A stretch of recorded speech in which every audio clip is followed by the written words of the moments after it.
मेरे सहयोगी शिक्षक शिक्षिकाएं और प्रिय छात्र छात्राओं, आप सभी को गुरु पूर्णिमा उत्सव की हार्दिक हार्दिक शुभकामनाएं।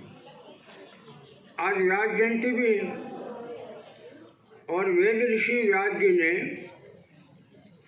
दुनिया का सबसे बड़ा ग्रंथ लिखा है महाभारत। क्या लिखा है?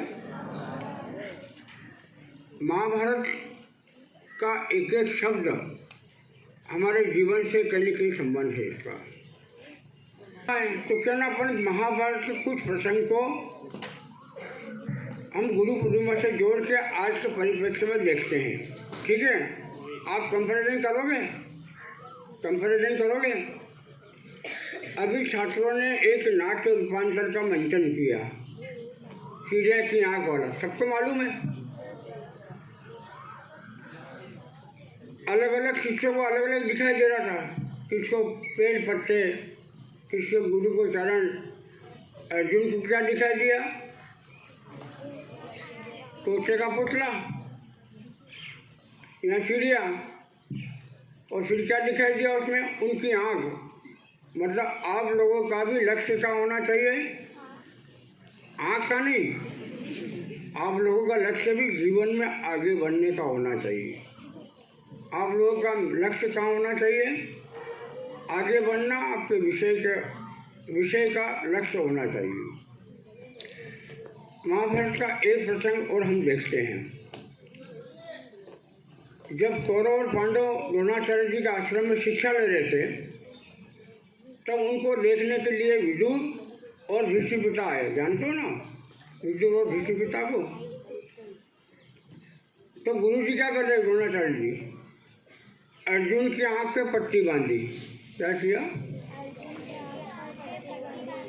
और उनको धनुष बाण दे दिया। और गुरुजी ने एक अपने सिर पर एप्पल रखा। क्या रखा? और अर्जुन को कहा लगा निशाना, एप्पल के 2 टुकड़े कर दे। थोड़ा सा अगर यहाँ आया तो क्या होगा? आंखों में पट्टी बांध रखी। विश्व पिता है, अरे गुरुदेव क्या कर रहे हो? थोड़ा सा अगर ये बालक बच्चा है तो थोड़ा सा चुप गया ना तो आपके प्राण उड़ जाएंगे। तो गुरु द्रोणाचार्य ने क्या कहा मालूम है? मुझे मेरे शिष्य पर पूर्ण आत्मविश्वास है, ये इस फल को ही तोड़ेगा, न कि मेरे सर को। अब एक चीज़ और देखना, जब वेद ऋषि व्यास, जब महाभारत की बात चली तो हम इसको प्रसंग को जोड़ते देखते हैं, है ना। वेद ऋषि व्यास दशरथ की सभा में आते हैं तो सब उनके चरण छूते हैं, है ना। जब द्रौपदी चरण छूने आती है वो सबको कुछ आशीर्वाद दे रहे थे। द्रौपदी ने चरण छुए तो द्रौपदी को क्या कहा उन्होंने? पुत्री तेरे केशों का ध्यान रखना। क्या कहा? पुत्री तेरे केशों का ध्यान रखना। ये बात आई गई होगी।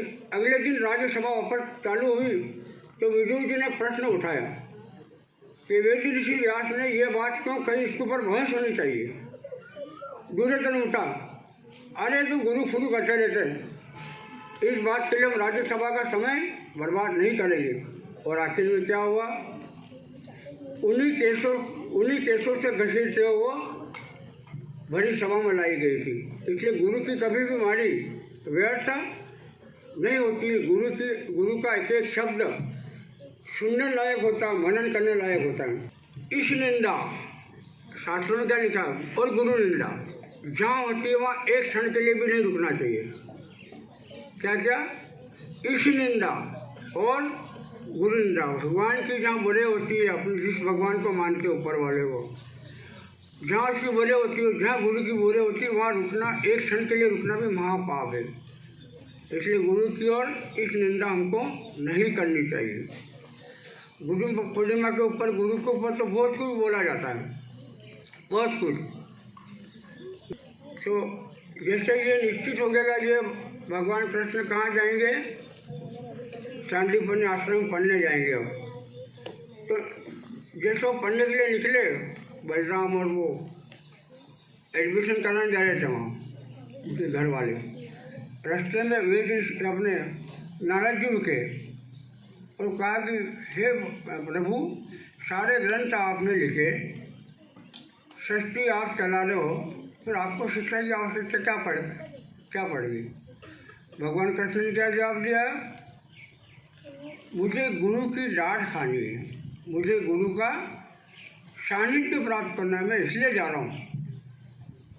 गुरु का सानिध्य प्राप्त करना है तो सौभाग्य की बात है। गुरु के प्रति नंबर 2, गुरु के प्रति कभी भी गलत विचार मत लाना। कोई गुरु आपका सबसे बड़ा हितैषी है। इस दुनिया में कोई आपका हितैषी नहीं है। सबसे बड़ा हितैषी कौन है? आपके गुरु, आपके माता पिता। आपके माता पिता भी आपके गुरु है।